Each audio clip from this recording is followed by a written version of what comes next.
श्री शिवाय नमस्तु भयम। दोस्तों, आप सभी लोग जानते हैं कि 14 सितंबर 2025 यानी रविवार को पड़ रही है आश्विन माह की जीवित पुत्रिका व्रत यानी कि जीतिया का व्रत। तो आपको बता दूं, जीवित पुत्रिका यानी कि जीतिया का व्रत इस साल 2025 में हम रखेंगे 14 सितंबर को। ठीक है, दिन पड़ा है रविवार। रविवार के दिन हम व्रत रखेंगे और सोमवार के दिन हम पारण करेंगे। और दोस्तों, ये वह तिथि है जो आश्विन माह में पड़ने वाली सबसे बड़ी तिथि है, क्योंकि ये रविवार के दिन पड़ने वाली है। रविवार को मित्र आश्विन माह के बड़ी तिथि है।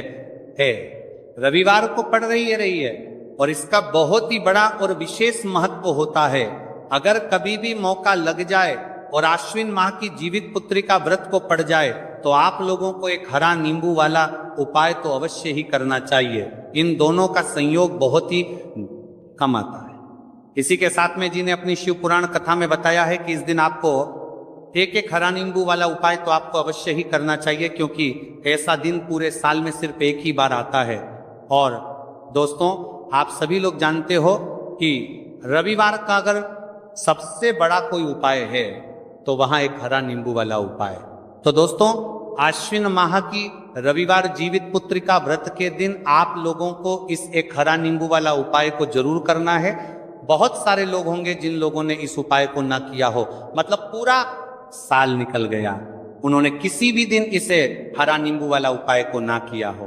पर दोस्तों, आपके पास एक आखिरी मौका बचा हुआ है, जो कि 14 सितंबर 2025 आश्विन माह की रविवार जीवित पुत्रिका व्रत के दिन है। इस दिन आप लोगों को इस वाले उपाय जीवित पुत्रिका व्रत के दिन है को जरूर कर लेना।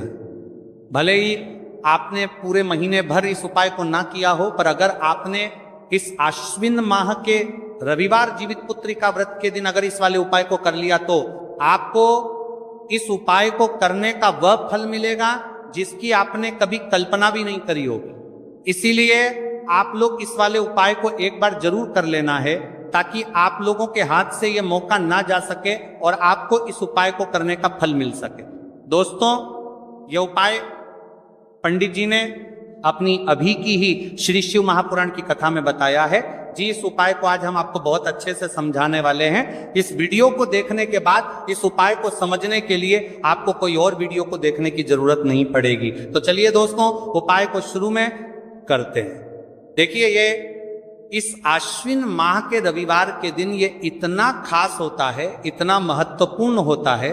देखा गया है कभी कभी बड़े बड़े पूजा पाठ अनुष्ठान से जो मनोकामना पूर्ण नहीं होते, वह आश्विन माह की रविवार के दिन एक छोटे से उपाय करने से ही आपकी मनोकामना पूर्ण हो जाती है। और बहुत सारे लोगों ने इस उपाय को किया भी है और उनको इस उपाय को करने का फल भी जरूर मिला है। अगर आप लोग भी इस उपाय को करना चाहते हैं तो आप इस उपाय को पहले अच्छे से समझ लेना, सुन लेना, उसके बाद करना। आपको इस उपाय का फल जरूर मिलेगा। और इस उपाय को कर लेने से आपके घर में चाहे किसी भी प्रकार की दुख और समस्या क्यों ना चल रही हो, आपको उसका कारण भी नहीं पता है कि भाई ये समस्या किस कारण से चल रही है, उसका कुछ भी कारण हो सकता है, जैसे पितृ दोष हो सकता है या किसी भी तरह का मंगल दोष भी हो सकता है। तो इस दिन आप लोगों को ये वाला उपाय कर लेना है। ये एक ऐसा उपाय है जिस उपाय को अगर किसी विशेष दिन पर किया जाए तो भाई उस विशेष दिन का जो है वह तो हमें मिलता ही मिलता है। पर हमने उस दिन पर इस उपाय को किया है तो हमें उससे भी बड़ा फल मिलता है, और फल बहुत जल्दी मिलता है, क्योंकि आप इस उपाय को बहुत ही बड़े और विशेष दिन पर कर रहे हो। तो चलिए अब उपाय के बारे में बात करते हैं, लेकिन उससे पहले आप लोगों के लिए बात करते हैं तो को ये जानना आवश्यक है कि आखिर ये उपाय किस समय करना है, किसको करना है और कैसे करना है। तो चलिए हम आगे आपको वीडियो में एक एक करके बता देते हैं। लेकिन उससे पहले अगर आप लोग हमारे चैनल पर पहली बार आए हैं या फिर मेरी आवाज आज पहली बार सुन रहे हैं, और इस वीडियो को लाइक करके कमेंट बॉक्स में श्री शिवाय नमस्तु भय ओम नमः शिवाय जरूर टाइप कर देना। तो दोस्तों, इस एक हरा नींबू वाला उपाय को हमें इस आश्विन माह की रविवार के दिन कैसे करना है, किसको करना है, किस समय करना है और कहां पर करना है, ये सारे सवालों के जवाब आपको इस वीडियो में मिल जाएंगे। और जो ये वीडियो देखेगा भाई, उसको एक हरा नींबू वाला उपाय जरूर करना चाहिए, क्योंकि इस दिन तुलसी पत्ते का भी बहुत ही बड़ा और विशेष महत्व होता है। आ जाइए एक हरा नींबू वाला उपाय की, तो ये सोने पर सुहागा वाली बात हो जाती है और ये बहुत ही बड़ा उपाय हो जाता है इस आश्विन माह की रविवार का। तो अब दोस्तों, इस एक हरा नींबू वाला उपाय को आखिर करना किसको है, सबसे पहले हम लोग वो बात जान लेते हैं। तो देखो, घर की जो बड़ी माताएं बहनें होती हैं, उन माताओं बहनों में से कोई भी एक बड़ी माता बहन इस वाले उपाय को कर सकती है। और दोस्तों, अगर आप चाहे तो अपने घर में से सभी सदस्यों को भी इस उपाय को करवा सकते हैं। अगर किसी व्यक्ति की खुद की कोई मनोकामना है, खुद की कोई दुख और परेशानी है जो कि वह अपने लिए ही करना चाहता है, इस वाले उपाय को तो वह खुद अपने लिए भी कर सकता है। बाकी अगर कोई घर में से ऐसा है जो कि अपने पूरे घर परिवार की सुख और शांति के लिए ये वाला उपाय करना चाहता है, तो भाई वो भी करता है, सकता है, उसमें भी कोई दिक्कत वाली बात नहीं है। कहने का मतलब यह है कि इस उपाय को हर एक सदस्य भी कर सकता है और पूरे घर परिवार के सदस्य के लिए घर की बड़ी माताओं बहनों में से कोई एक माता बहन भी कर सकती है। माताएं बहनें अगर घर में उपस्थित ना हो या वह ये वाला उपाय ना कर पा रही हो, तो फिर घर का कोई बड़ा सदस्य भी इस एक हरा नींबू वाला उपाय को कर सकता है, चाहे फिर वो पुरुष ही क्यों ना हो, उसमें कोई भी दिक्कत वाली बात नहीं है। उसके बाद में दोस्त, और जो अगला प्रश्न निकल कर आता है वो ये आता है इस उपाय को लेकर कि आखिर इस उपाय को हमें किस समय करना है, सुबह के समय करना है कि शाम के समय करना है। तो देखो, इस वाले उपाय को आप लोग सुबह के समय भी कर सकते हो और शाम के समय प्रदोष काल में भी कर सकते हो। अब अगर आप पूछो कि भाई साहब सबसे उत्तम समय कौन रहेगा इस एक हरा नींबू वाला उपाय को करने का, तो हम आपसे बस यही कहेंगे कि इस उपाय को आप सुबह के समय करेंगे तो ज्यादा बेहतर होगा।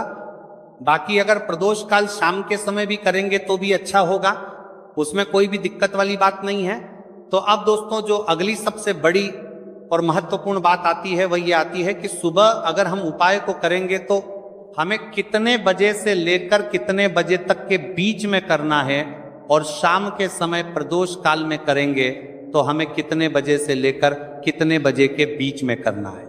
तो देखो, सुबह जितनी जल्दी हो सके आप उपाय को करने की कोशिश करना। बाकी अगर किसी कारणवश लेट भी हो जाओ, थोड़ी देर भी हो जाए, तो 10 या 11 बजे तक भी आप उपाय कर लेना, पर 12 बजे से ज्यादा देरी ना हो, ठीक है, इस बात का ध्यान रखना।